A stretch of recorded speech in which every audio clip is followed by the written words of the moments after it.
Reina de los ángeles, ruega por Roga por nosotros. nosotros que recurrimos a vos. San José, esposo de la Virgen María, ruega por Roga nosotros. por nosotros. Bueno, estamos entonces listos. Buenas noches tengan todos. Buenas noches. Y perdonen las 15 minutos de tardanza porque no, hasta ahora me lo mandaron. Bueno, vamos a tratar entonces de aprovechar al máximo el tiempo, que ya es corto. Siempre el tiempo está contra uno, pero bueno. La vez pasada vimos nosotros, yo categorizo los recursos que el Señor ha puesto en nosotros, pues para avanzar hacia Dios. No cabe duda que todo lo que nosotros recibimos es gratuidad de Dios. Entonces hablábamos de las virtudes, que ya las tenemos nosotros, virtudes naturales, como la prudencia, la justicia, la templanza, la fortaleza, y ya por sí, por nuestra naturaleza humana, la tenemos, nada más nosotros de cultivarlas, es de tratar de aprovecharlas al máximo, porque son verdaderamente virtudes maravillosas, como también las virtudes naturales que el Señor nos ha dado y que si nosotros las sabemos aprovechar, son de un recurso muy grande. Y no digamos que esto lo perfecciona, pues la fe en Cristo Jesús con el bautismo que nos consagra toda nuestra vida, como son las virtudes teologales, la fe, la esperanza y la caridad que Dios nos ha regalado en la participación del bautismo de su vida. Y luego, pues toda la misión o la tarea que el Espíritu Santo va realizando en cada uno de nosotros. ¿Verdad? Ese don, el más grande que Dios en Cristo Jesús nos ha dejado, como es el Espíritu Santo, el día de Pentecostés, y que nosotros lo recibimos plenamente en el sacramento de la confirmación, donde recibimos los dones del Espíritu Santo, tenemos los frutos del Espíritu Santo, Dios nos da a nosotros, a cada uno, carismas de servir a los demás, y luego, pues, por supuesto, la gracia del amor que el Espíritu Santo habita en nuestros corazones. Esto fue lo que vimos la vez pasada. Vamos a ver ahora algo, pues, que es ya propio del ser humano, que es el pecado, es decir, es el fracaso del ser humano. Un fracaso, como dice el cántico del Estado Santo, oh bendito pecado, ¿verdad? Que nos mereció tal redentor. Y es, Dios siempre escribe recta, líneas torcidas. De lo malo que hace el ser humano, pues saca mucho bien y nos puede llevar hasta la santidad. Entonces veamos un poquito el pecado, síntesis. Eh, ¿Cuál es la naturaleza del pecado? ¿En qué consiste el pecado? No, hemos visto nosotros ahora a lo largo de estas reflexiones que Dios nos ha creado por amor y para la felicidad. Son los motivos fundamentales que Dios decidió crearnos para compartir su amor y luego después para llevarnos a la felicidad. Eso es lo que Dios ha querido con la creación. Y por eso toda la creación la entregó también al ser humano como obra cumbre de la creación para que la aprovechemos, no para destruirla, sino para mejorarla y para buscar ser co-creadores con Dios. Por lo tanto, Dios ha creado todo bueno. Dios dice que al final, en el versículo 31 del primer capítulo de Génesis, dice, Dios lo hizo todo bueno, todo bueno. Entonces, la pregunta que siempre está en medio de nosotros es, ¿y por qué existe tanto mal? Si todo Dios lo ha creado bueno, ¿por qué existe el sufrimiento? ¿Por qué existe la injusticia? Esto, al fin y al cabo, es un misterio, pero podemos buscar nosotros una respuesta que, que realmente contradice ese amor de Dios, ¿verdad? de esa experiencia que vivimos nosotros y que nadie, digamos, nosotros no necesitamos demostrarlo, porque nosotros tocamos el mal con las manos. Es un mal que vivimos frecuentemente, ¿verdad? Por lo tanto, la primera afirmación es esta: el mal no puede tener origen en Dios. Posible. ¿Por qué? Porque Dios es infinitamente bueno. Lo creó todo bueno. Y los creó a nosotros también, pues, para el bien. Eh, Nada más que Dios nos regaló, como habíamos dicho, la libertad, un don para buscar el bien, pero nosotros lo llevamos hacia el mal. Es decir, eh, no supimos aprovechar ese bien tan bueno, también tan grande como es la libertad. Por eso es que el Señor nos dejó a nosotros esa libertad de voluntariamente servirle a Él, llamarle a Él o no, de someternos a Él o no, adorarlo a Él o no. Es decir, el ser humano tiene esa libertad de aceptar a Dios en su vida o rechazarlo. Por eso es que Dios, pues, puso a prueba a todas sus criaturas que Él creó, comenzando por los ángeles, puso a prueba. Y desgraciadamente, pues, el ser humano y los ángeles también se fueron contra Dios. Los ángeles, no todos, no todos. Por eso es que eh, si nosotros vemos qué fue lo que pasó con los ángeles, y, y eso nos lo dice también la Sagrada Escritura, los ángeles también se plantearon como seres libres, o con Dios o contra Dios. Por eso el San Miguel Arcángel dice, en contra Dios. ¿Quién contra Dios? Enfrentándose a el ejército de Lucifer, que quería suplantar a Dios, quería ir contra Dios.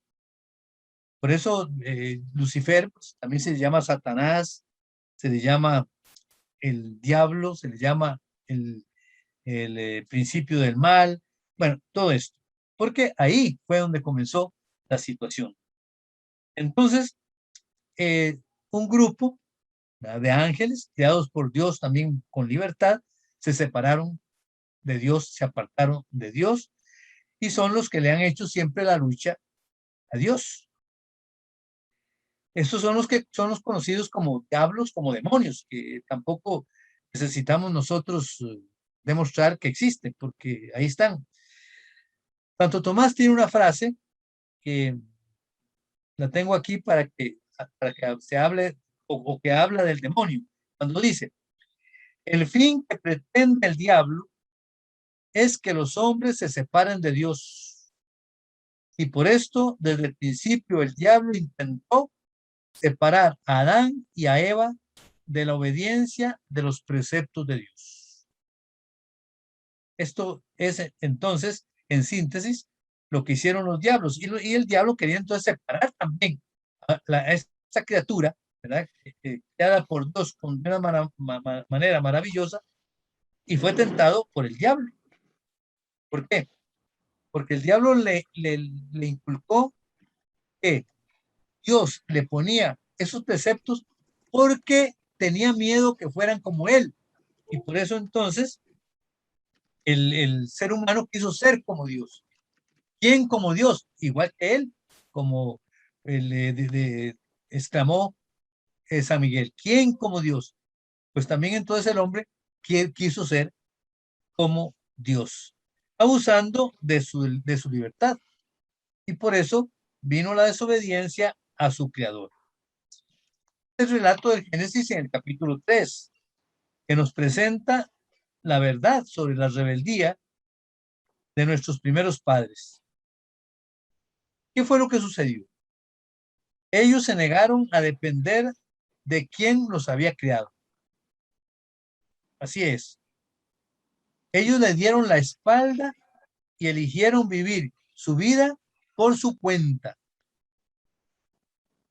Adán y Eva, sin contar con Dios, fuera del amor y la armonía de aquel paraíso que el Señor les puso en sus manos, que era una armonía, que era una unidad, que era una paz, una tranquilidad maravillosa. Adán y Eva renunciaron a eso. Y así entonces dieron la entrada al pecado en el mundo con su rebeldía. Y esto se llama el pecado original, que afectó a todo el género humano. El pecado original es hereditario, pues, de los primeros padres que fueron el origen de la humanidad. Sin embargo, vemos nosotros cómo Dios, a pesar de ese fracaso, llamémoslo así, entre comillas, fracaso que tuvo Dios con su criatura privilegiada, su criatura más querida, Él nos dio una esperanza.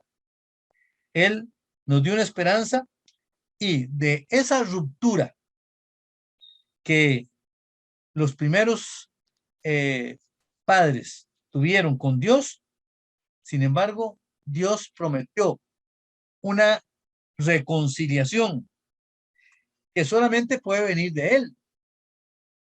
Solamente Él puede reconciliar de nuevo al hombre con Él mismo. Porque la reconciliación solo puede venir de Dios, quien es el ofendido.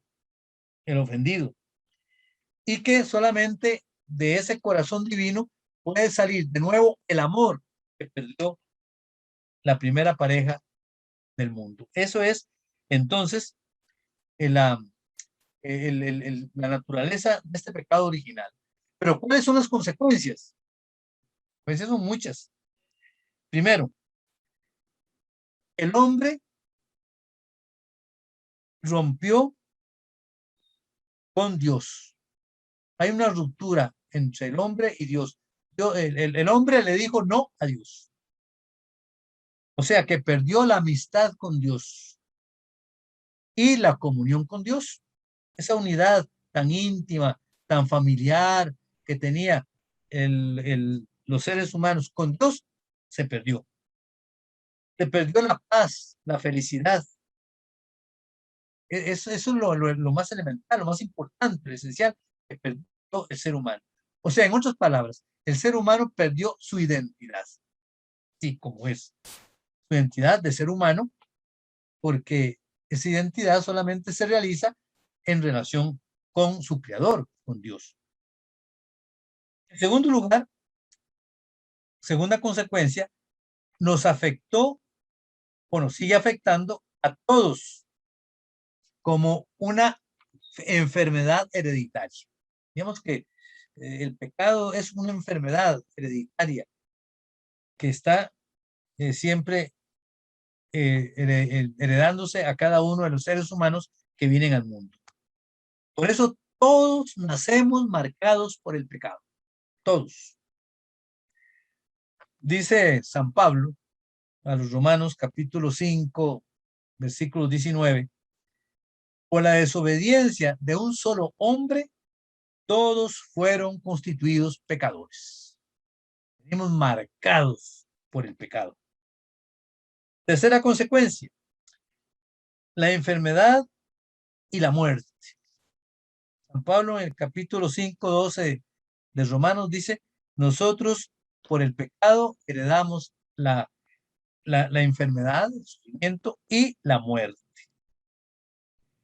Cuarta consecuencia, el pecado trae una ruptura de comunión fraterna entre los mismos hombres, entre sus hermanos.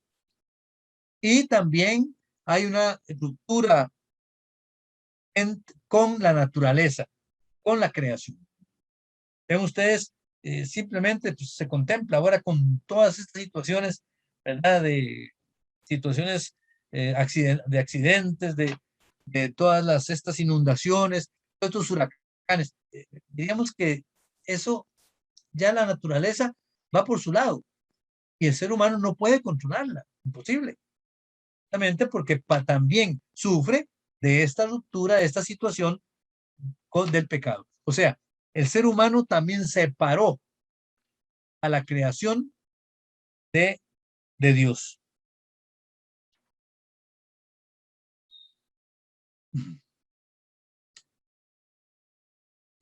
Vemos nosotros también que hay también una situación de dominio y de violencia. Adán, ya esto es algo interesante, porque Adán acusa a Eva. Eva es la responsable. Si nosotros tenemos, y eso es fruto del pecado, tendemos siempre a echar las culpas a los demás. Yo soy inocente, yo no tengo nada. Los demás son los culpables de esa situación. Y ahí eso viene ya por herencia de cómo Adán también acusa a Eva. ¿Y Eva acusa a quién? A la serpiente. Esa es la realidad. No, yo tampoco. Fue la serpiente que me tentó. Es una cadena. Es una cadena. Yo le echo la culpa al otro, el otro le echa la culpa al otro. Es fruto del pecado. Y por supuesto la violencia. Ahí mata a su hermano Abel. Es algo tremendo, ¿verdad? Como decía un rabino una vez, ¿por qué Caín mató a Abel? Y él contestaba, porque se le olvidó que era su hermano. Cuando nosotros olvidamos que los demás son mis hermanos, puedo hacer cualquier cosa contra ellos. Quinta, tenemos una inclinación permanente y una tendencia al pecado. Como dice San Pablo, una frase que él posiblemente como experiencia la manifestaba, no hago el bien que quiero, sino que hago el mal que no quiero. Y si hago lo que no quiero, no soy yo quien lo hace, sino el pecado que habita en mí. Romanos 7:19. Ven ustedes, no hago el bien que quiero. Todos nosotros quisiéramos hacer el bien, pero resulta que a veces nos sentimos impedidos, frenados por algo que hay dentro de nosotros. Si no hago el mal que no quiero, y si hago lo que no quiero, no soy yo, es el pecado el que está en mí, el que me inclina a eso. Y sexta consecuencia, pues desgraciadamente nosotros nos convertimos en esclavos del diablo. ¿Por qué? Porque dejamos de depender de Dios, que nos hace libres. El hombre ha pasado a estar bajo el dominio de Satanás. Y eso lo dice la segunda carta de Pedro, capítulo 2, versículo 19. Nosotros por el pecado pasamos al dominio de Satanás. Santo Tomás de Aquino explica que al diablo se le llama príncipe de este mundo en razón no de una dominación natural legítima, sino a causa de la usurpación de poder, en el sentido que los hombres carnales han despreciado a Dios para someterse al diablo. Es por lo tanto, dice Santo Tomás, continúa diciendo, el príncipe de este mundo, el príncipe es príncipe de este mundo en la medida en que es jefe de los hombres carnales. Y cuando Santo Tomás habla de carnal, de los hombres pecadores. Donde hay pecado, ahí domina el mal. Eso es, digamos, las consecuencias del pecado original. Pero a la par del pecado original y como consecuencia de esa herencia que nosotros llevamos, tenemos el pecado personal. O sea que junto al pecado original, nosotros también llevamos con nosotros el pecado personal. Esto es que cada uno de nosotros también estamos inclinados a rechazar personalmente el amor de Dios. Y eso es, todo pecado que nosotros hagamos es un rechazo al amor de Dios. Y esto desde nuestra libertad. Elegimos desobedecer a Dios y ser independientes de Él. Nosotros también, como Adán y Eva, tenemos una tendencia de, de independizarnos de Dios, de que de hacer lo que nosotros queremos. Y a veces nos ensoberbecemos, ¿verdad? Con una soberbia porque queremos ser como Dios. Por lo tanto, la causa de que vivamos rodeados del mal es el pecado personal. Por supuesto, heredado por el pecado original. Otra vez San Pablo nos dice en Romanos, todos pecaron y están privados de la gloria de Dios. Romanos 3:23. Por lo tanto, todos nosotros debemos reconocer que somos pecadores y que ese pecado está en nuestra vida. Que si nosotros no reconocemos, somos pecadores, y eso tenemos que hacerlo, podríamos decir que es como un enfermo que no quiere reconocer su enfermedad y se va muriendo lentamente sin buscar tratamiento. Entonces, podemos sintetizar esto. Pecado original más pecado personal nos lleva a nosotros a una certeza. Todos somos pecadores. No hay ningún ser humano que se libre de esta realidad. Todos somos pecadores. Y así tenemos que reconocerlo. Es la debilidad nuestra, que es lo que nos lleva a apartarnos de Dios, que nos lleva al mal, que nos lleva al odio, bueno, tantas cosas que podríamos decir. Personalmente, y ya vamos entrando un poco en materia de fe, nosotros distinguimos dos clases de pecado. El pecado que llamamos grave o mortal también, y el pecado venial.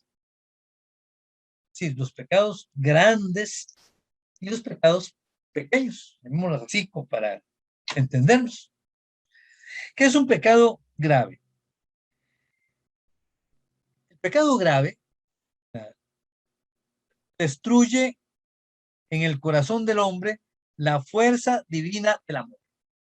Y cuando nosotros cometemos un pecado grave, y por eso se llama también mortal, mata el amor de Dios en nosotros.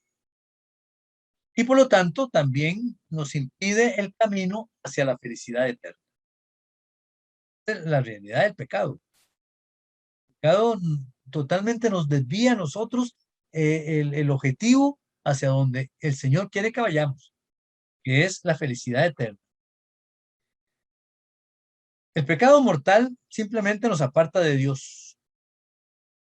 No así los pecados veniales, que sí, digamos, oscurecen un poquito la relación con Dios, pero no nos separan de Dios. El pecado rompe la relación con, pecado mortal rompe la relación con Dios y lo hemos cometido en materia grave, con pleno conocimiento y consentimiento. Sí, nosotros tenemos que, para un pecado grave, saber que esto va totalmente contra Dios, que esto es una materia grave y que por lo tanto yo libre y voluntariamente y con consentimiento lo hago. Eso es la conciencia. De tal manera que si yo cometí un pecado grave, pero que yo no me di cuenta o fui obligado, pues no hay nada, ¿verdad?, ahí de pecado.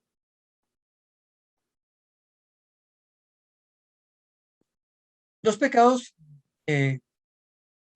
bueno, un pecado grave ya a nivel de vida cristiana, solamente lo podemos ¿cómo nosotros solucionar? Pues pidiendo perdón y reconociendo al Señor, ante Dios, que nosotros hemos pecado, nos arrepentimos y le prometemos no volver a pecar, pero sobre todo, y es necesario, ponerlo en el sacramento de la reconciliación, el sacramento de la confesión, que para eso lo dejó el Señor, para limpiar esa ruptura que por el pecado mortal hemos tenido con Dios. Los pecados veniales no. Los pecados veniales eh, se pueden quitar con una oración, con un acto de caridad, incluso al principio de la Eucaristía cuando vamos, tenemos un acto de reconciliación, ¿verdad? Preparémonos pidiendo al Señor perdón para esta Santa Misa, entonces ya ahí, ¿verdad? Ya todo esto. Sí, pecados veniales, eh, con algo bueno que hagamos, ya se eh, perdonaron. Dice San Agustín una frase muy bonita, que es como síntesis de esto. Si en la iglesia no existiera el perdón de los pecados, no tendríamos ninguna esperanza en la vida eterna, ni en la liberación eterna. Por eso demos gracias a Dios que ha regalado tal don a la iglesia. La esperanza más grande es que nosotros, aunque estemos postrados por el pecado, por el vicio, por algo, tenemos la esperanza de levantarnos de nuevo y continuar nosotros entonces con el Señor. Por supuesto, dice San Juan Pablo II, dice, más allá de la misericordia de Dios, no hay otra fuente de esperanza para los hombres. Entonces aquí viene lo más maravilloso, la misericordia de Dios. Solamente la misericordia de Dios nos puede curar de esta enfermedad que nosotros arrastramos, una enfermedad crónica, pero con la gracia de Dios y con la misericordia de Dios, todo lo podemos. De tal manera que Dios, podríamos definirlo como misericordia. Dios es amor, es bondad, pero es también misericordia y es lo que nos llega mucho más. A través de la misericordia, nosotros obtenemos el amor. Tenemos que decir, como decíamos, somos pecadores y esta naturaleza pecadora no la podemos cambiar en primer lugar. Nosotros no podemos cambiar la naturaleza eh, eh, eh, pecadora. El pecado siempre está con nosotros. Por más que lo intentemos, no podemos salir del fango del pecado. Y el pecado está. Ningún hombre, y esto es muy importante que nosotros también lo veamos, ningún hombre puede salvar a otro hombre ni puede salvarse a sí mismo. Nadie puede salvar a otro ni salvarse a sí mismo. Esto es serio. Eh, yo no puedo salvar al otro, ni puedo salvarme a mí mismo. ¿Por qué? Porque la salvación es obra del amor y de la misericordia de Dios. Ahí es donde está. Incluso el pueblo de Israel, en medio de este pecado, de este fango que vivía, levantaba con humildad a Dios siempre para pedirle, sálvanos, oh Dios, tú eres nuestra salvación. Y así, en muchos salmos, exclamamos, por ejemplo, el Salmo 50. Salmo 50 es preciosísimo, salmo penitencial, donde David eleva su corazón a Dios y es consciente de que solamente Dios puede salvar a él y a su pueblo. Por eso es que Dios nunca abandonó al hombre después de la caída, allá en el principio de la historia. Dios anuncia la victoria sobre el mal y levantar al ser humano de esa caída. Por eso ya en el Antiguo Testamento Dios promete la salvación. Dios salva a los que esperan en Él, dice el profeta Daniel 13:20. Dios salva a los que esperan en Él. Dios es nuestro Salvador. Es el único. Entonces, el pecado original y el pecado personal son ciertamente el origen del mal. Todos somos pecadores. No podemos con nuestros medios restaurar la armonía con Dios. Eso está revelado en la Sagrada Escritura. Por lo tanto, todos nosotros necesitamos ser salvados, ser rescatados y liberados de todo aquello que nos oprime, de ese pecado, de esa muerte y sobre todo liberados del diablo, del mal, que a veces, como dice San Pedro, es como león rugiente que está ahí listo para devorar a cualquiera, pero sí nos acercamos. Está como ahí listo, dice San Pedro. Porque por nosotros mismos no podemos absolutamente nada. Sin mí, nada pueden hacer. Por eso nuestra esperanza está en Dios, que sigue amándonos siempre con el mismo amor del principio. Por eso esta frase tan maravillosa que nos dice San Juan en el capítulo 3, versículo 16 del Evangelio, que yo la considero la frase síntesis de toda la revelación, desde la primera frase del Génesis, cuando dice que Dios creó el cielo y la tierra, hasta la última frase del libro del Apocalipsis: ven, Señor Jesús. Este es, diríamos, el hilo conductor de toda la revelación. Si nosotros aprendemos esta frase y la vivimos, estamos viviendo toda la revelación, todo el amor de Dios. ¿Y cuál es esa frase? Escúchenla porque es maravillosa. Tanto amó Dios al mundo que entregó a su Hijo único para que todo el que crea en Él no perezca, sino que tenga vida eterna. Esta es la frase maravillosa de la revelación. Tanto amó Dios al mundo que entregó a su Hijo único para que todo el que crea en Él no perezca, sino que tenga vida eterna. Juan 3:16. Me recuerdo en una reunión que el CELAM me envió a mí para representar a América Latina,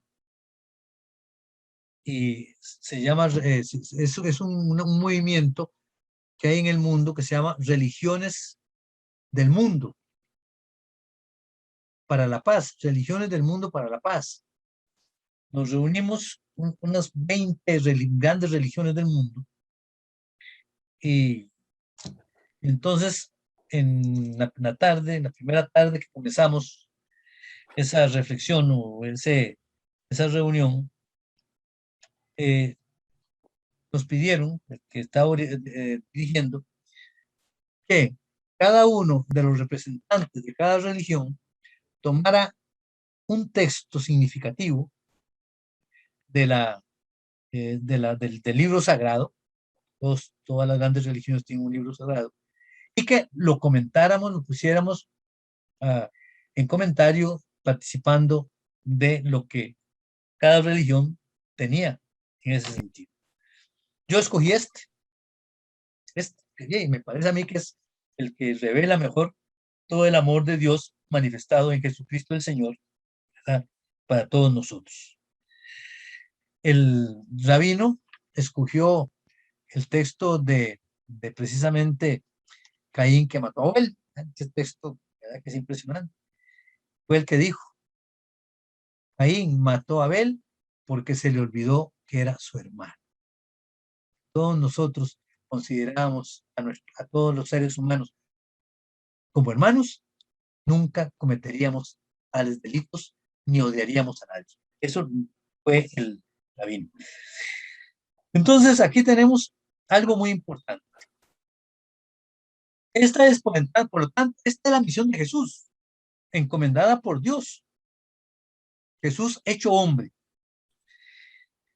Dice San Pablo, Cristo siendo todavía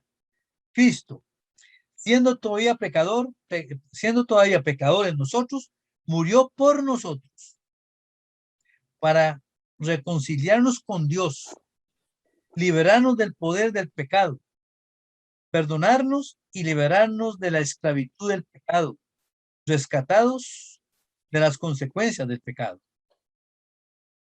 En la cruz y por su resurrección, cargó con la muerte, la enfermedad, la tristeza, el miedo, el odio, el resentimiento, la inseguridad y toda clase de males, para vencer a nuestro enemigo, el diablo. Jesús, hombre Dios, por su muerte y resurrección, venció la causa última del pecado, a Satanás, el que engañó a nuestros primeros padres, y bajo su poder están los que rechazan la salvación.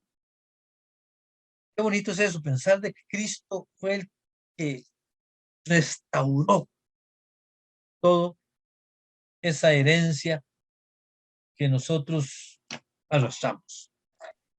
Esto es ya el pecado como síntesis, terminando con este amor misericordioso de Dios que nos salvó y que nos sigue salvando si nosotros queremos.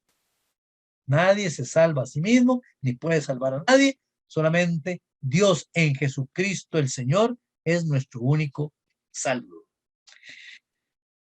Entonces, no sé, alguna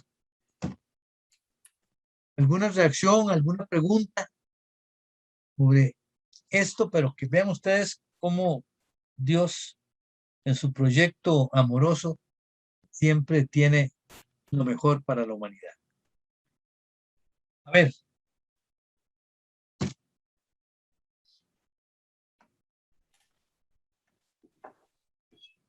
Monseñor, yo resumiría lo que usted nos ha dicho hoy, que sí es cierto que no nos podemos escapar del pecado en toda nuestra vida, porque en algún momento pecamos. Lo más importante de todo eso es saber que contamos con un Dios misericordioso y que en toda la escritura, o como usted nos lo explica ahorita, nos lo ha demostrado. Y que eso es lo más importante, de no que caigamos en el pecado, sino que busquemos al Señor en su misericordia, para que de verdad podamos encontrar ese camino a la felicidad. He dicho. No, sí, es que vean, nosotros tenemos que tener conciencia de que todo viene de Dios, todo es gracia de Dios, todo es gratuito. Nosotros lo único que tenemos que hacer, poniendo de nuestra parte, por supuesto, porque San Ignacio de Loyola tenía una frase, ¿no? Y una frase dice, nosotros tenemos que hacer las cosas como si todo dependiera de Dios, pero al mismo tiempo hacerlas como si todo dependiera de nosotros. Es decir, todo depende de Dios, pero tenemos que ponerlo en nuestra parte. ¿Y cómo es? Abrir nuestra vida para que entre Dios con su amor, para que nos fortalezca y nos ayude a nosotros con buena voluntad responder a esa gracia de Dios. Ahí está. Y la vida cristiana es de lo más maravilloso que hay cuando nosotros llegamos, ¿verdad?, a entender lo que significa el amor de Dios, ¿verdad?, lo que ha hecho Dios con nosotros. Nada menos que mandó a su Hijo Jesucristo para que se hiciera uno de nosotros, para salvarnos de todo de todo este barrial, diríamos así, o podredumbre que había. Listo, ¿verdad? Por eso él no se contagió nada de eso. pero Él nos lavó con su bendita sangre, nos purificó, nos salvó, todos nosotros. ¿Qué más?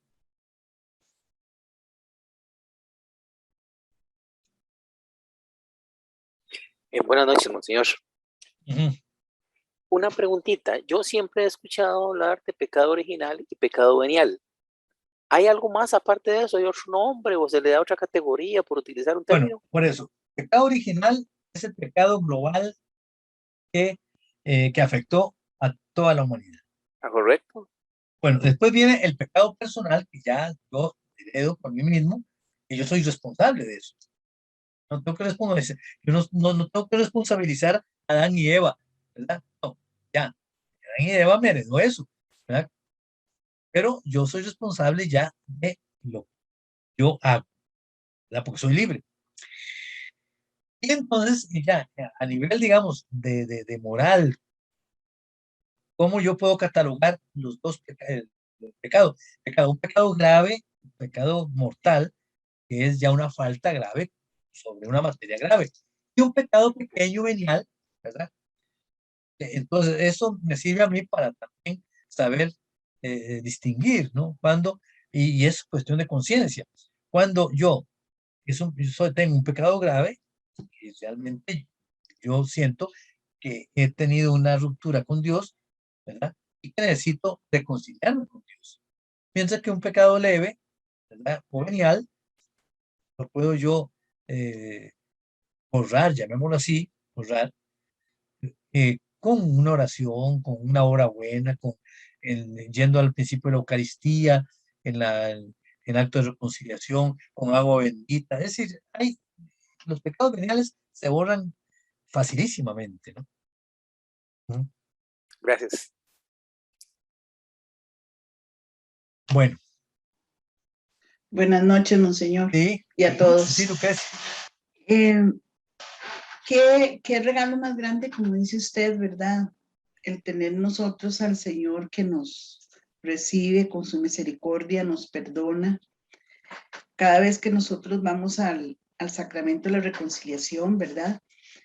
Y enmendamos nuestras faltas. Pero qué peligroso es entrar en el juego de borrón y cuenta nueva, ¿verdad? Eso, qué peligroso y qué miedo que da, ¿verdad? Como estar uno siempre atenido, no sé. ¿Qué piensa usted de eso?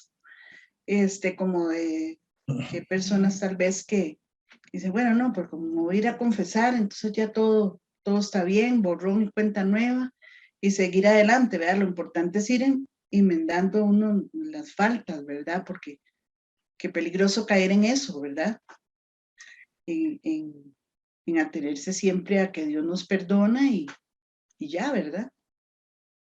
Eso Sí, es muy interesante eso que dice usted, porque habría que distinguir con lo que se dice borrón y cuenta nueva.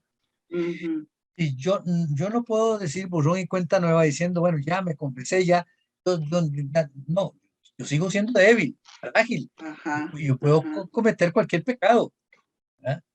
Sí. Yo no puedo confiar en mí mismo, yo tengo que confiar en la misericordia de Dios. Pero sí, y aquí viene que sí puedo decir, yo borrón y cuenta nueva, digamos, cuando yo confieso un pecado y sé que Dios me lo perdonó. Si Dios me lo perdonó, yo no tengo por qué recordarlo. Ya Dios ya con su misericordia me lo perdonó. Pero eso no quiere decir que yo me atenga a que yo no voy a caer de nuevo. No, no. Yo tengo que más bien tratar de hacer un propósito y por eso cuando yo confieso un pecado, yo tengo que hacer un propósito para tratar de esforzarme para ir yo tratando de superarme en ese pecado. Por eso es que hay que hacer propósito de, bueno, cometí este pecado, yo voy a tratar ahora de, con la gracia de Dios, por supuesto, porque nosotros solo no podemos, pero confiando en Dios, yo voy a hacer el esfuerzo para evitarlo, para no volver a caer. Si caigo de nuevo, yo no voy a tampoco a morirme. ¿Por qué? Porque ahí tengo a Dios, Señor, yo soy débil, soy frágil. Vuelvo otra vez a reconciliarme así. Es lo que debe ser nuestra vida. Y eso es reconocer que siempre somos frágiles, que nunca podemos nosotros confiarnos en nosotros mismos, porque a la de menos nos damos un costalazo. Ajá, sí, Y entonces eso hay que tenerlo presente. sí, bueno, Esa es muchas la gracias. humildad, la fragilidad, que solamente el Señor con su fuerza nos puede, ¿verdad?, fortalecer. Muchas gracias, sí. Ajá.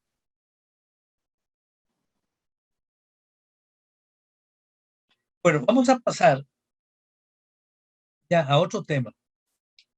Ciertamente somos débiles, somos frágiles, pero la vida cristiana es un camino.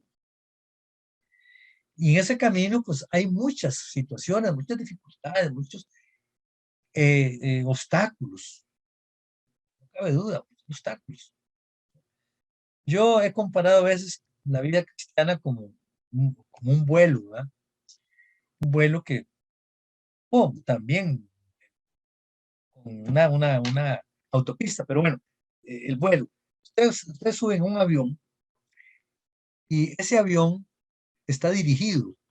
Ese avión está dirigido desde las torres de control, tanto para despegar como para aterrizar, ¿verdad? Y le van dando indicaciones al piloto. Y si el piloto no atiende a esas indicaciones, se pierde. ¿Verdad? Porque para eso son estos expertos, ¿verdad?, que guían a los aviadores. Y tanto es así que cuando un avión ya pierde el contacto con todo el control ya, ya es preocupación y comienza a ver qué pasó con ese avión. Pues yo creo que eso mismo es lo que pasa en nuestra vida. La vida es un camino que vamos nosotros tratando de ir subiendo, pero no podemos solos. El Señor nos va a nosotros dar directrices, nos va a dar señales por dónde caminar. Esto es lo que se llama la ley moral. Ley moral. Es decir, en nosotros hay una serie de orientaciones morales que nos indican, esto no está bien, cuidado, por este camino debes caminar, este es el camino. Así como aunque tengamos situaciones difíciles, ¿verdad? Me recuerdo una vez que venía de una reunión de Bogotá y, y de Bogotá a Panamá había una tormenta, pero terrible, ¿verdad? Con rayos, con todo. Y de un momento a otro, ¿verdad?, ya bueno, el comandante del aviador dijo, no se levanten de sus asientos, manténganse con su cinturón, porque estamos en una situación muy, muy, muy seria. Estamos aquí con turbulencias muy grandes. Y de un momento a otro, ese avión hizo un bajonazo como de 50 metros, pero terrible, ¿verdad? Todo el mundo gritó, ¿verdad? Un griterío. Es la única vez que yo he sentido un poquillo de miedo, ¿verdad? Porque sí, se hizo tan feo, ¿verdad? Feo. Es la turbulencia. Entonces, claro, ya dijo el comandante, miren, no se preocupen, ya esto va a pasar, esto va a pasar. Pero la vida cristiana también tiene sus turbulencias y tienen sus bajonazos y entonces, pero el Señor nos da a nosotros ciertos lineamientos, que es la ley moral. Eso es lo que vamos a hablar, porque vean cómo el Señor nos ayuda en todos los aspectos. ¿Qué es la ley moral? Podríamos decir que la ley moral tiene como fuente la sabiduría de Dios. Es como una instrucción paternal, como un Padre Dios que nos da a nosotros. Dios es un gran pedagogo. Es el pedagogo por excelencia, perfecto. Que Él nos va dando entonces esas señales en el camino. Nos va dando esas reglas de conducta. ¿Y para qué? Pues para que nosotros caminemos hacia la felicidad que Él nos ha prometido. Y por eso también Dios prohíbe los caminos del mal. los caminos que nos pueden apartar de Dios y que nos pueden apartar de su amor. Esas son las indicaciones que nos va a dar el Señor. Entonces, la ley es una regla de conducta proclamada por la autoridad competente para el bien común. ¿Cuál es la competente? Bueno, es Dios, fue la que la proclamó primero, pero la iglesia se encarga pues de ir ayudándonos en ese sentido. Ciertamente la ley moral supone pues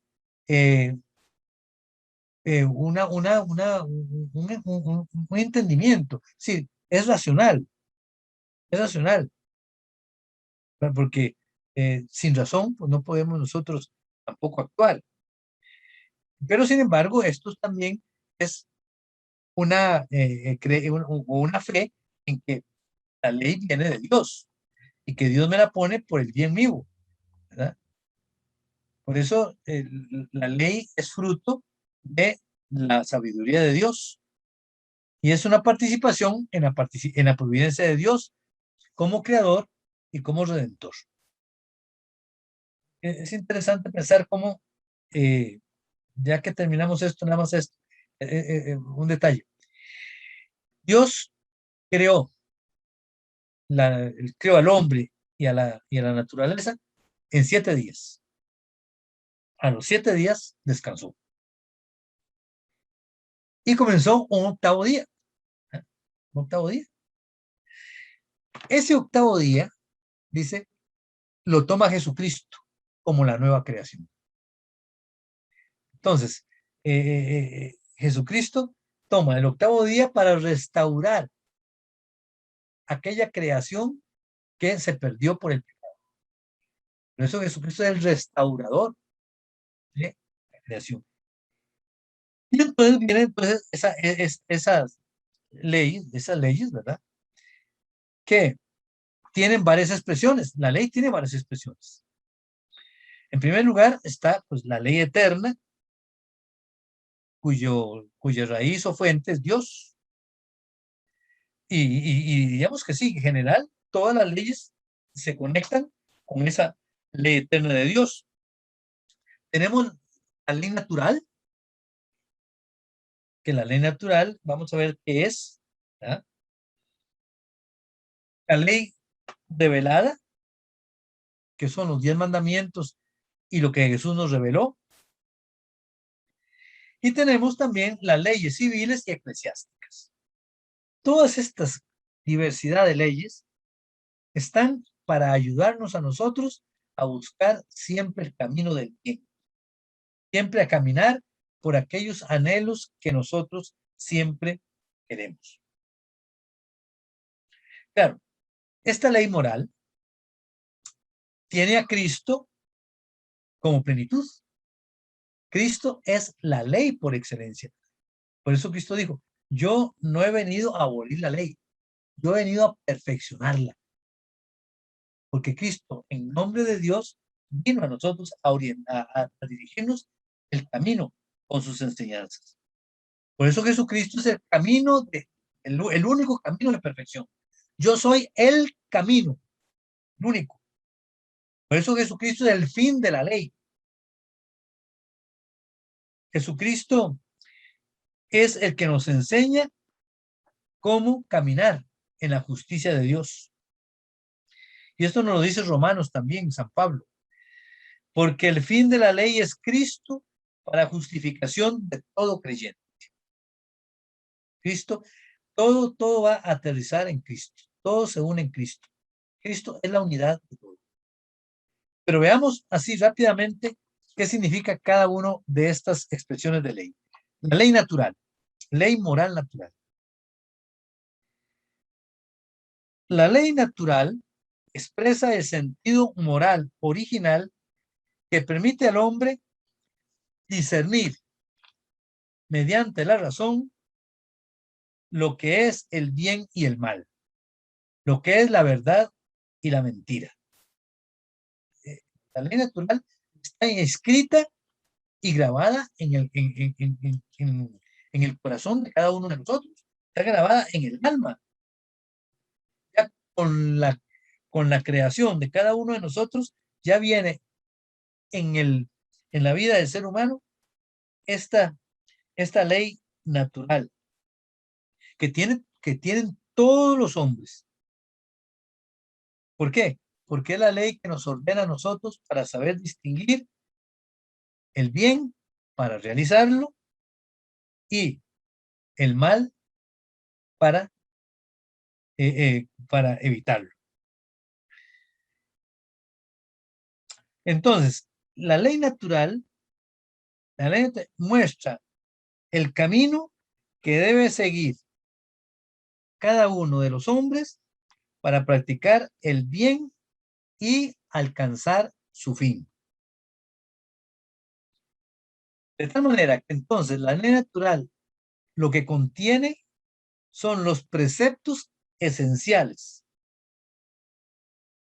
los más importantes, que rigen la vida moral y expresan la dignidad de la persona humana, y es la base de sus derechos y deberes fundamentales. Entonces, todo ser humano de cualquier cultura, de cualquier religión, tiene esta ley natural.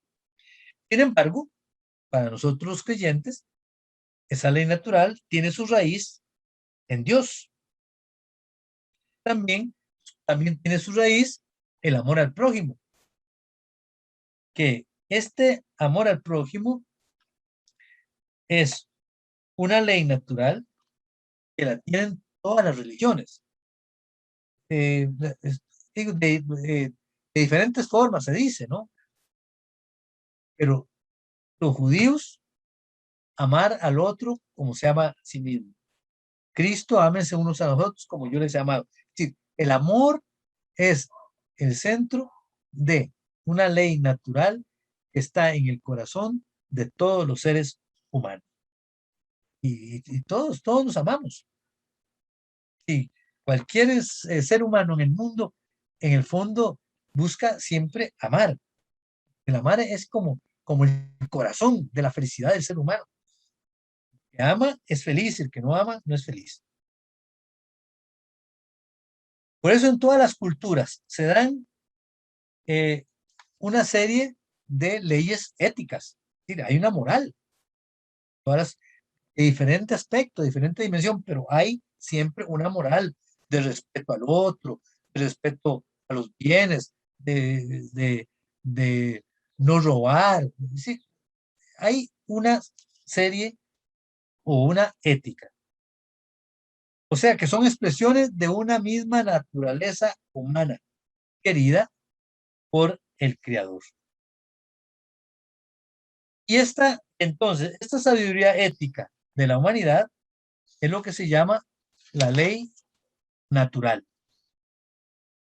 Eso lo dice Benedicto XVI. Esta tendencia del ser humano de buscar el bien naturalmente es la ley natural. Por eso el Creador ha inscrito en nuestro mismo ser la ley natural. Sigue diciendo Benedicto XVI, que es el reflejo de su plan de creación en nuestros corazones como indicador del camino y regla interna de nuestra vida. Benedicto XVI.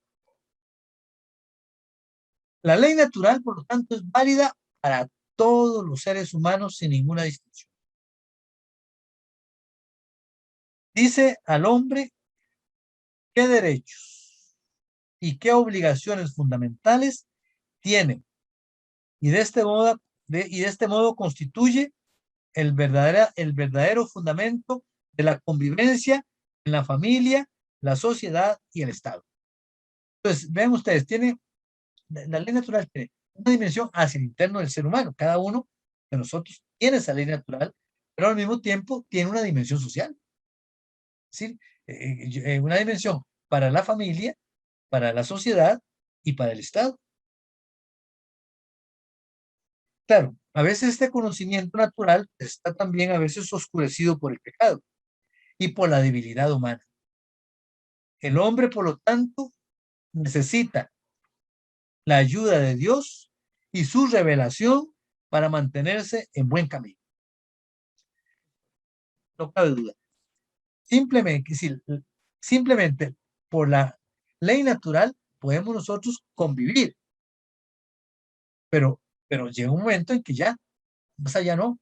Entonces necesitamos a Dios que nos revele otros elementos, otras leyes más o mejores para llegar a eso.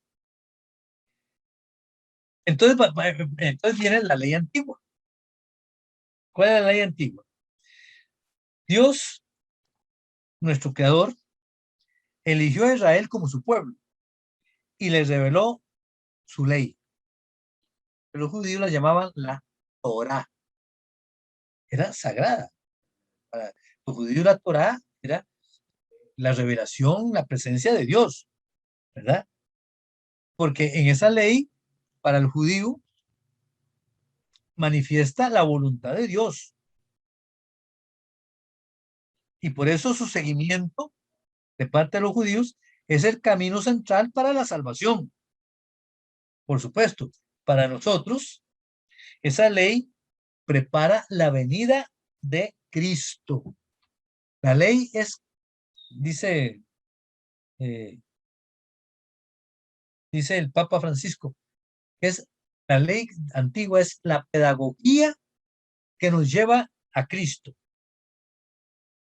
Por lo tanto, la ley de Moisés contiene muchas verdades naturalmente accesibles a la razón. Tiene muchas verdades, que es el decálogo. Y están estas leyes, estas prescripciones morales, son reveladas por Dios a Moisés en los 10 mandamientos. Pero ahí está sintetizada también mucho la ley natural. Y ahí en ese decálogo está el fundamento de la vocación del hombre, formado a imagen y semejanza de Dios.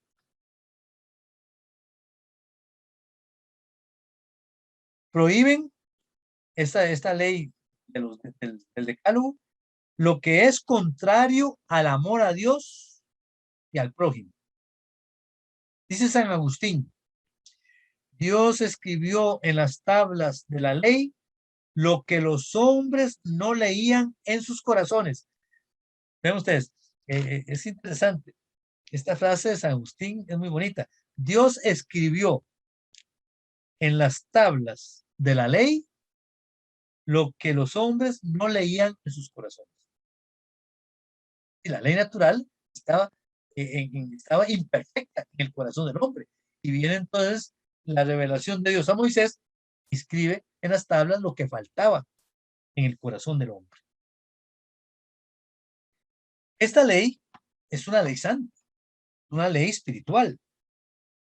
Y es una ley que es buena, aunque todavía imperfecta. Por eso Jesús dice, no he venido a abolir la ley y los profetas, sino a darle cumplimiento. Mateo 5:47. De tal manera entonces que podríamos decir que la ley antigua, el Antiguo Testamento, es una preparación para el Evangelio.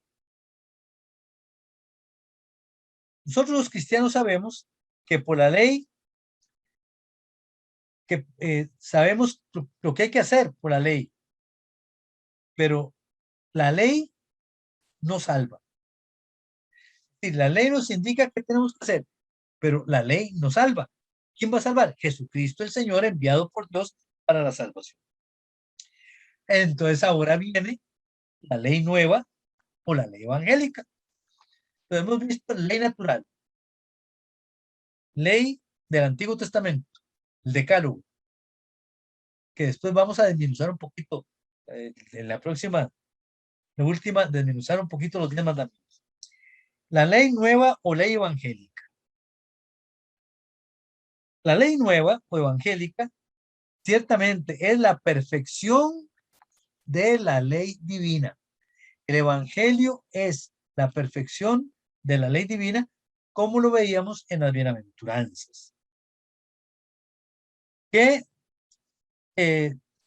Dios ha revelado en la ley natural y en la revelada. Es decir, la ley natural, la ley antigua, la perfección a Jesús en el evangelio. y que está sintetizada en el Sermón de la Montaña, las bienaventuranzas.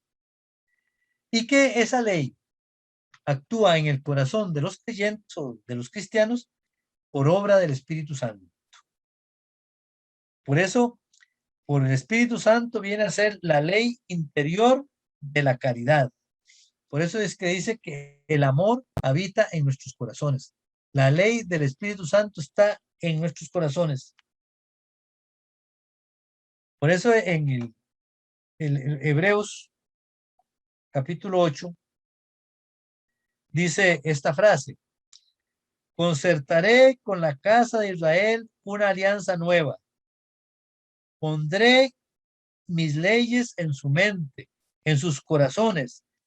Las grabaré y yo seré su Dios y ellos serán mi pueblo. Cristo viene y nos asume a nosotros en su cuerpo, porque al participar de la naturaleza divina. No olvidemos eso, que la mayor dignidad que puede tener un ser humano es que Cristo se encarnó, tomó naturaleza humana y de alguna manera, pues, también divinizó a la naturaleza humana. Entonces, la ley nueva de Jesús es gracia del Espíritu Santo, dada mediante la fe en Cristo, y actúa por el amor, por la caridad, y nos enseña qué es lo que hay que hacer a través del Sermón de la Montaña. Ahí está sintetizada la ley nueva. Y por supuesto, también esa ley nos da los sacramentos para comunicarnos la gracia. De tal manera entonces que la ley del Evangelio lleva a plenitud los mandamientos de la ley. Y se resume en la regla de oro. Jesús resume toda la ley en una frase que la transforma, porque en la ley antigua era, ¿verdad?, lo contrario de Jesús. En la ley antigua decía, no hagas al otro lo que no quieres que te hagan a ti. Jesús la vuelve positiva.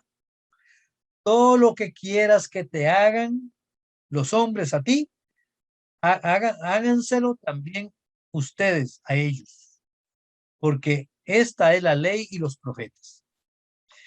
Es decir, todo lo que nosotros queremos que nos hagan a nosotros, tenemos que hacerlo a los demás. ¿Por qué? Porque somos hermanos, porque Dios nos ha hecho una familia. Dios es un padre común.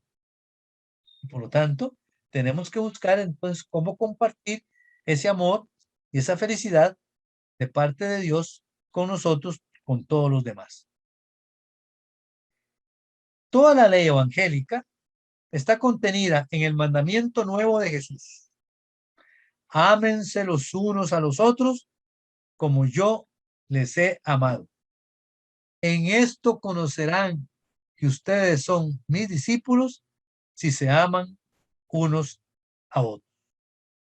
Esta es la ley del amor, es la ley de la gracia y es la ley de la libertad.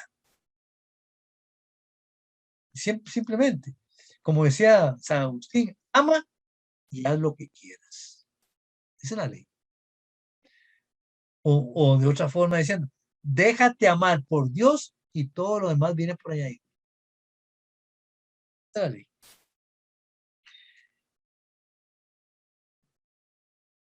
Bueno, además de la ley, pues también el Evangelio nos da consejos, unos con una serie de consejos evangélicos, consejos de virginidad, consejos de pobreza, consejos de castidad, consejos de obediencia. Y por supuesto, tenemos también lo más maravilloso en la vivencia de esta ley, que es la santidad en la iglesia.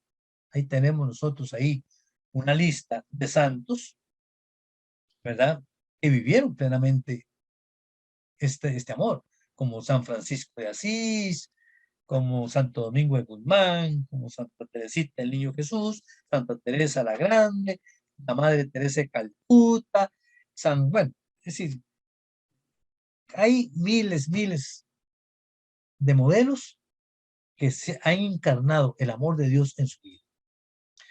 Alguien decía, y yo un librito de la vida de San Francisco, que nadie, ningún cristiano en la historia ha encarnado el amor de Jesús en su vida como San Francisco de Asís.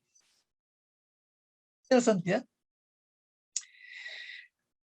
Un puntito también que quisiera aquí aclarar, y con esto vamos a ver si vamos finalizando este tema. Se habla mucho de gracia y justificación. Precisamente esta palabra, justificación, era uno de los aspectos que diferenciaban teológicamente a los luteranos con los católicos, porque ellos entendían justificación de una forma teológica y la teología católica de otra. Hace como unos 3 o 4 años firmaron juntos los luteranos y en la teología católica, los católicos, un documento poniéndose de acuerdo en lo que es la justificación. Porque esto es muy importante. Bueno, yo no voy a hablar digamos, del concepto teológico de justificación de la teología luterana, pero sí había una diferencia grande. Pero entre los teólogos ahí reflexionaron y llegaron a ponerse de acuerdo. Entonces yo voy a hablar un poquito de la justificación a la luz de la teología católica. Los cristianos creemos que somos salvados por Dios, ¿cierto? Eso ya lo dijimos. Eso es una afirmación teológica. Somos salvados por Dios y para esto ha enviado al mundo a su Hijo Jesucristo. Y el único Salvador es Jesucristo. Yo soy el camino, la verdad y la vida. Hay otros. Por eso la salvación, justificación y salvación viene siendo como una palabra que tiene el mismo significado, más o menos. La salvación significa que somos liberados del poder del pecado por medio del Espíritu Santo y que hemos salido de la zona de la muerte a una vida sin fin, a una vida en la presencia de Dios. San Pablo dice, todos han pecado y están privados de la gloria de Dios. La salvación es recobrar esa salvación, recobrar esa presencia de Dios. Hay que pensar de que el pecado no puede existir ante Dios. ¿Por qué? Porque es incompatible el pecado con Dios, porque Dios es el santo, Dios es el justo, Dios es el bien, y el pecado es como la antinomia, es lo contrario de Dios. Entonces Dios y pecado no pueden existir. El pecado existe en el ser humano, pero no en Dios, no en Dios. Entonces, si el pecado solo es digno de la nada, es algo que está en el ser humano, no en Dios, no tiene sustancia, no tiene, digamos, cuerpo, ¿no? Es el ser humano el que lo maneja.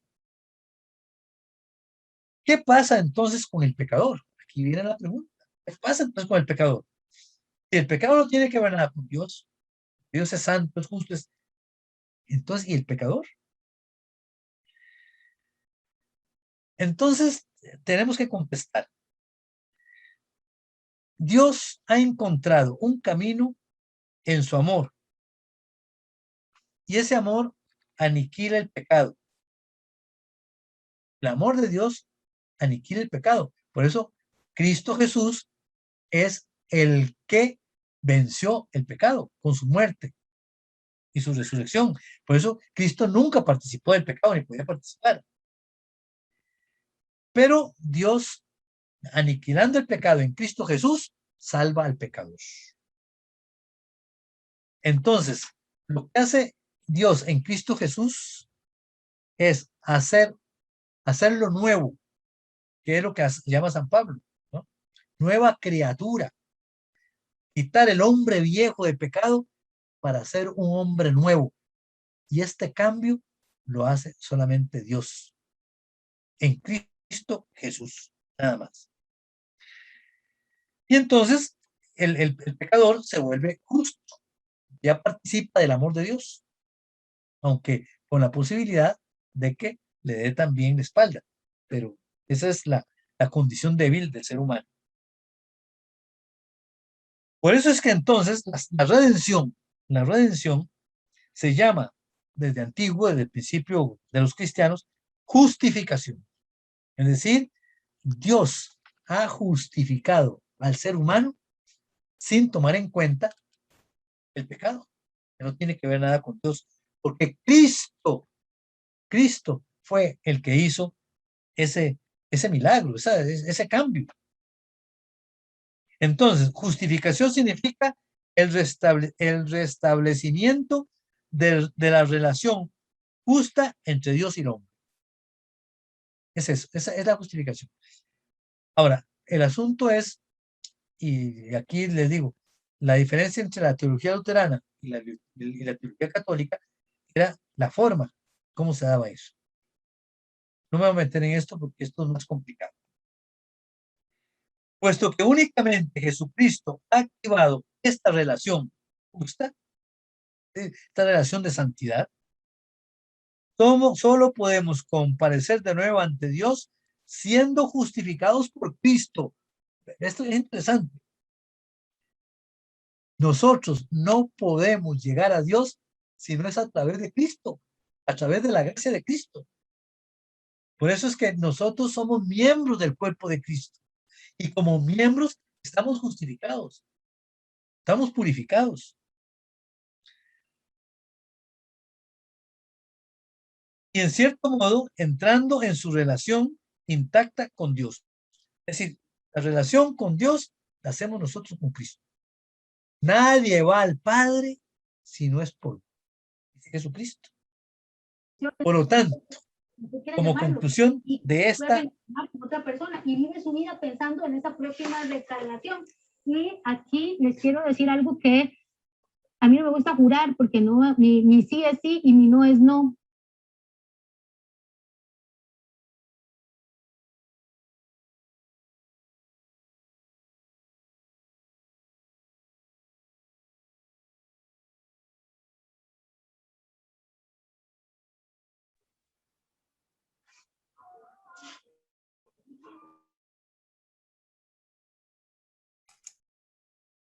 Monseñor, no le escuchamos, lo silenciaron, creo que tiene que activar su micrófono.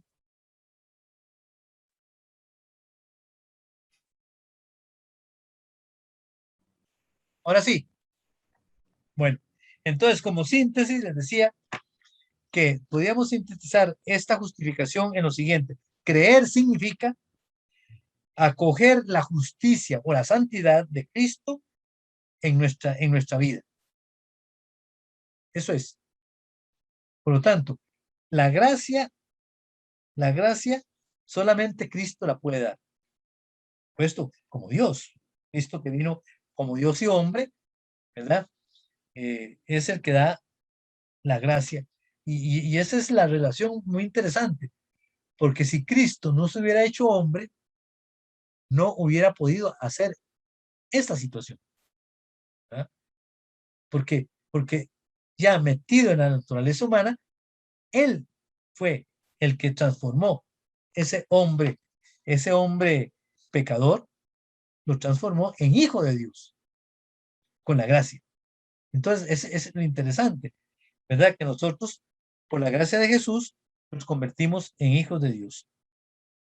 Entonces, llegamos otra vez a esta afirmación. Ningún hombre se puede salvar a sí mismo.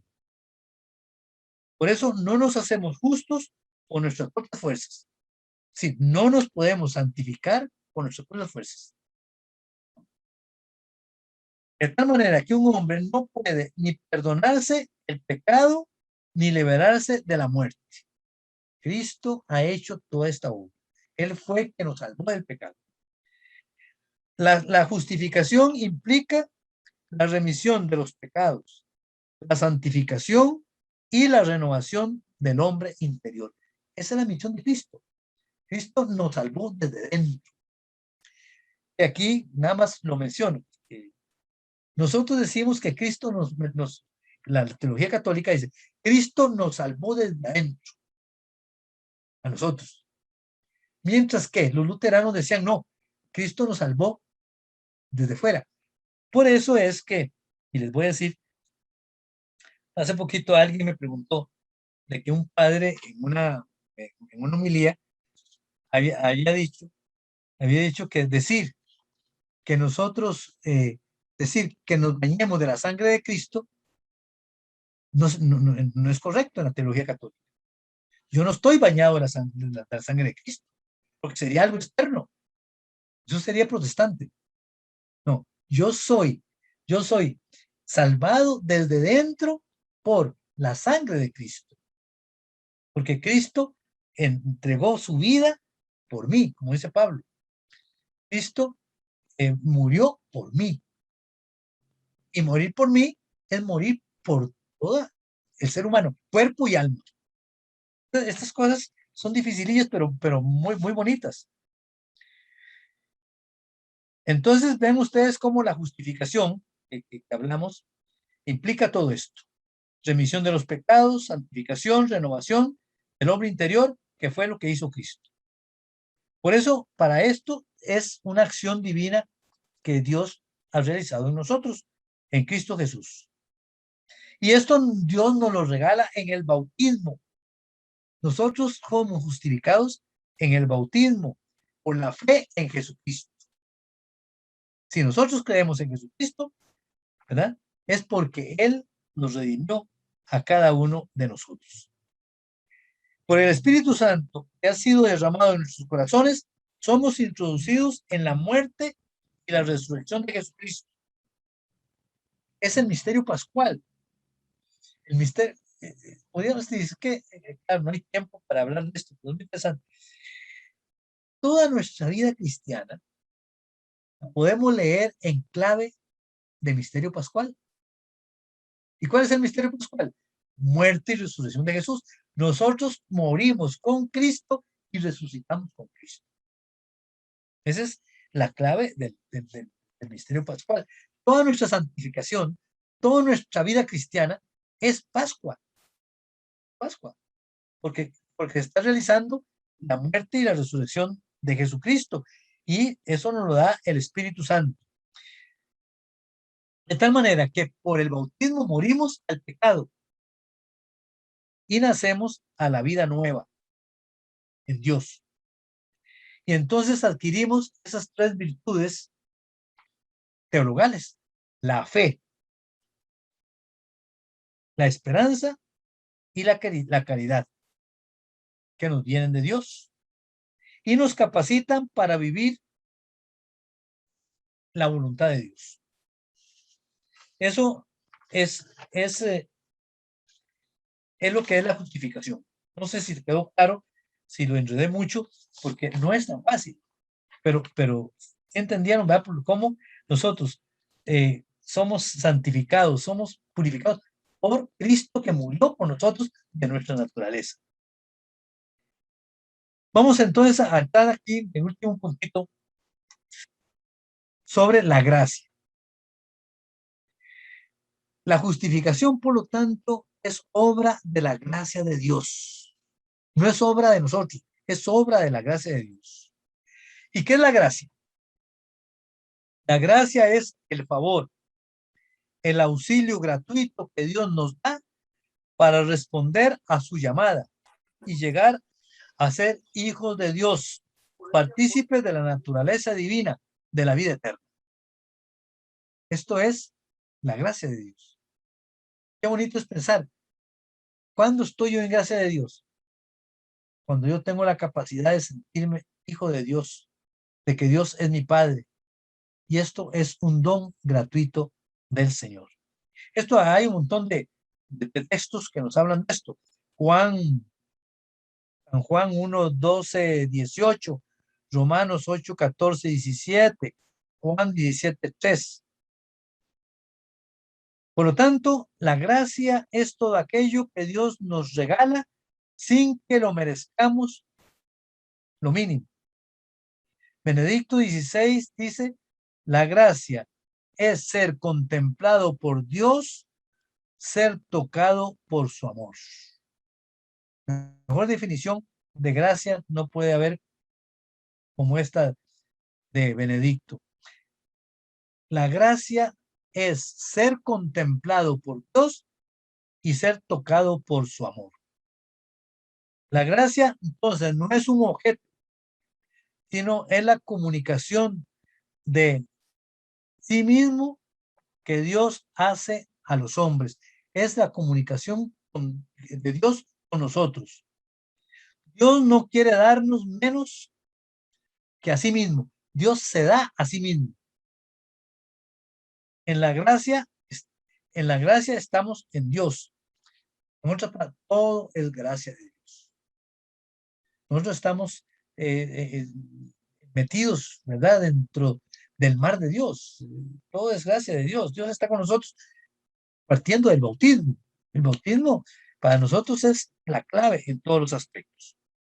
Ahora nos preguntamos, ¿qué hace la gracia de Dios en nosotros? ¿Qué efectos tiene? La gracia de Dios nos introduce en la vida interior de la Trinidad.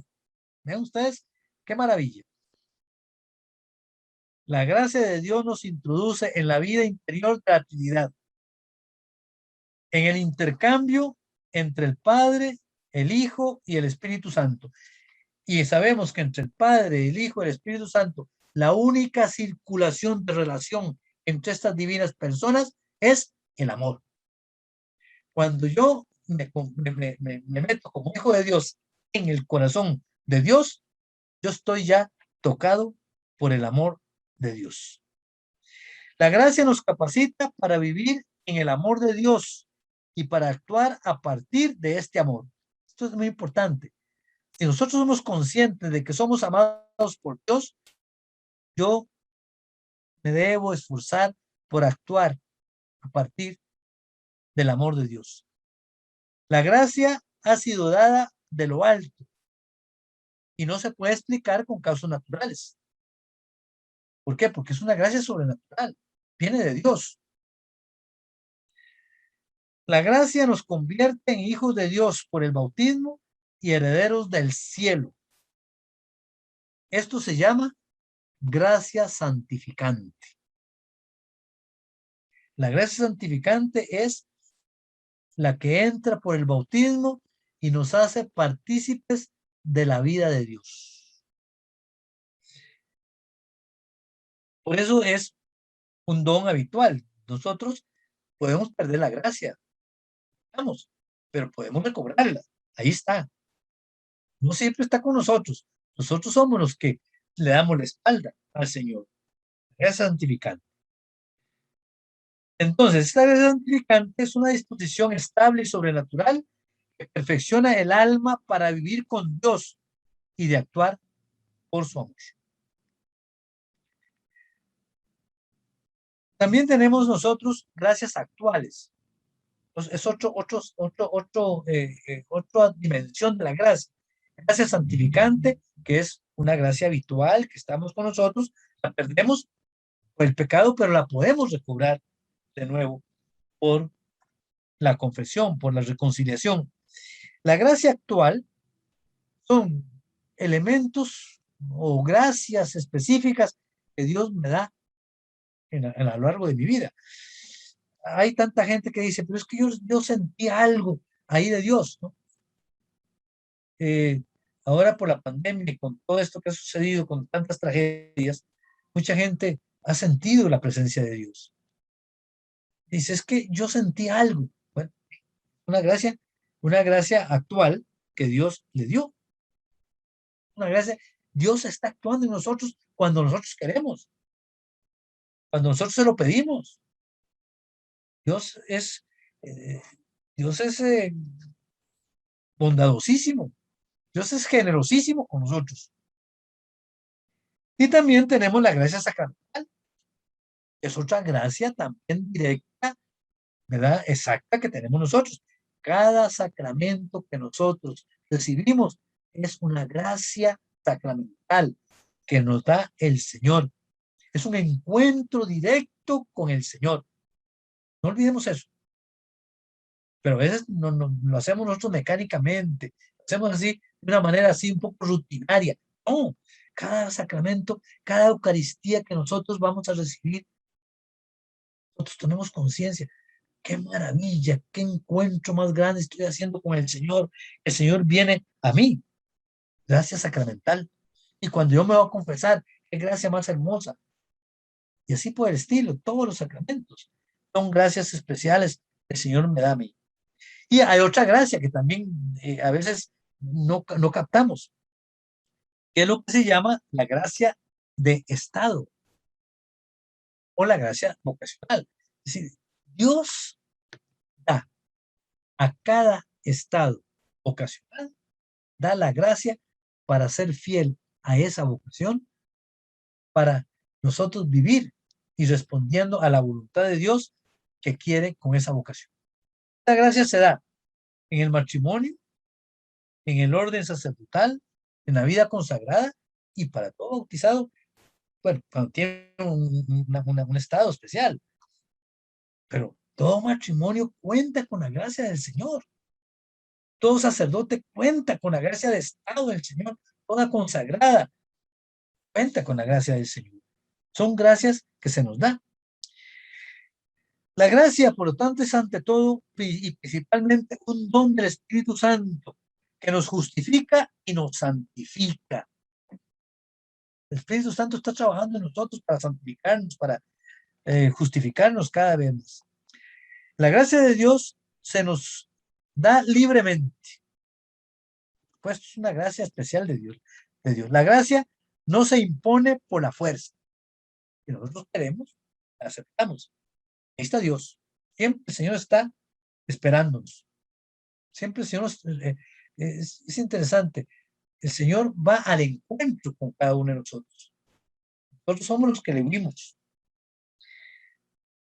Por lo tanto, el amor de Dios quiere el asentimiento libre del ser humano. Aquí tengo una frase de San Ignacio de Loyola que decía: confía en Dios como si el éxito de las cosas dependiesen únicamente de Él y en nada de ti. Y con todo, aplícate enteramente a ellas como si Dios no fuera a hacer nada y tú lo haces todo. Eso es lo que, esa frase de San Ignacio es maravillosa.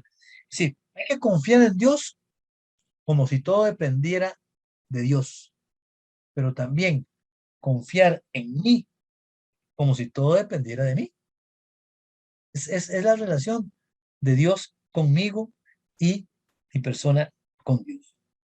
Santa Teresita del Niño Jesús tenía esta frase también. La espiritualidad de San Ignacio pues, es de un doctor.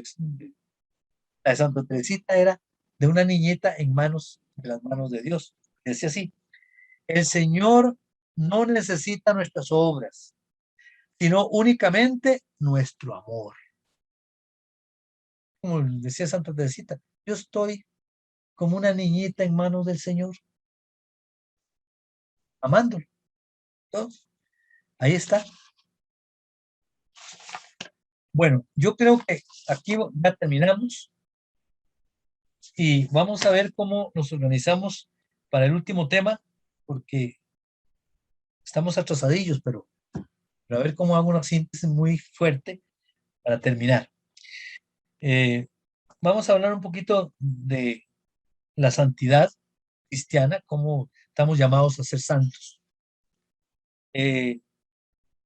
Vamos a hablar un poquito de los mandamientos de la iglesia, cómo la iglesia también nos orienta en ese sentido, nos guía, ¿verdad? Y luego entramos ya a lo grueso, que es los 10 mandamientos. Como también son señales, que les decía yo, ¿verdad? Indicaciones que nos va llevando en nuestra vida, en esa vida de camino, con la gracia de Dios, con todo lo que el Señor nos da. Bueno, hay en esto, sobre esto, también algún comentario, alguna pregunta, ¿verdad? Sobre todo esto de la justificación y de la gracia, que a mí me interesa que la gracia quede bastante clara, ¿verdad? Porque la gracia santificante, las gracias actuales, cuándo pierdo yo la gracia, pero que la puedo recobrar, porque es Dios mismo en nuestros corazones, la gracia, es el Espíritu Santo que habita en nuestros corazones. Bueno, a ver, algún comentarito o pregunta.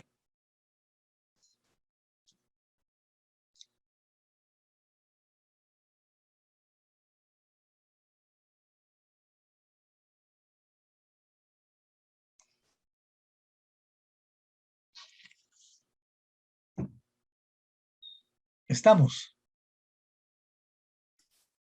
Yo ¿Quedó sí, clarito? todo me quedó clarito. ¿Quedó claro? Sí. Señor. Estos son temas que son, no se hablan poco, no se hablan mucho de esto, ¿verdad? Pero sí es necesario porque son temas muy hermosos que a veces nuestra gente no los conoce, porque es toda una espiritualidad, toda una vivencia, ¿verdad? De lo que hace Dios con nosotros. Dios hace maravillas con cada uno de nosotros y con todos. Digo, por eso en momentos difíciles, cuando necesitamos, podemos acudir a Dios con toda confianza. Dios es nuestro Padre, nosotros somos sus hijos. Dios quiere lo mejor para cada uno de nosotros. Por eso es que han habido verdaderas conversiones. Digo, me consta, por ejemplo, gente intubada ahora por el COVID y que han salido avanti, ¿va? Porque sabemos nosotros que de 100 entubados solamente se salvan 5, 95 mueren. Y entonces los que han quedado vivos se han encontrado con Dios y han salido convertidos. Y no, realmente solamente Dios vale la pena. Todo lo demás es relativo. Pero Dios estaba conmigo, yo sentía. Claro que también podríamos decir que el que muere también en manos de Dios, sí, Dios lo llama y yo creo que la muerte también es parte de nuestra existencia, pero siempre que busquemos encontrarnos con el Señor y vivir ese momento con el Señor. Eso también hay que pedir a Dios que nosotros en el momento final seamos fieles a lo que el Señor quiere de nosotros, porque la muerte es parte también, y hacia eso vamos. ¿Para qué la fe? ¿Para qué la esperanza? ¿Para qué la caridad? Para ir caminando y todos estos mandamientos, todas estas indicaciones, es precisamente para eso, para llegar a encontrarnos un día con el Señor, para la eternidad. Es la finalidad. Bien.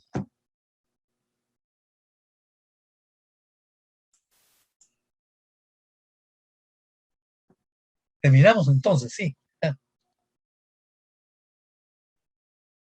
Bueno, pues entonces en el nombre del Padre, del Hijo y del Espíritu Santo. Amén. Bajo tu amparo y protección nos acogemos, Santa Madre de Dios. No desprecie nuestras súplicas en nuestras necesidades. Antes bien líbranos de todos los peligros. Oh Virgen siempre gloriosa y bendita. Amén. Reina de los ángeles, ruega por nosotros.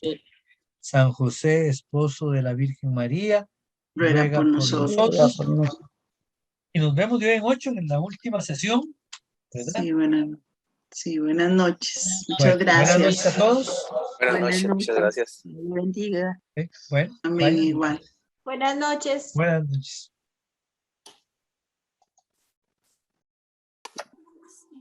De vuelta para que cuide a dormir bien toda la noche. Licuapro, 8 horas de alivio para dormir bien toda la noche y también para tu grandote.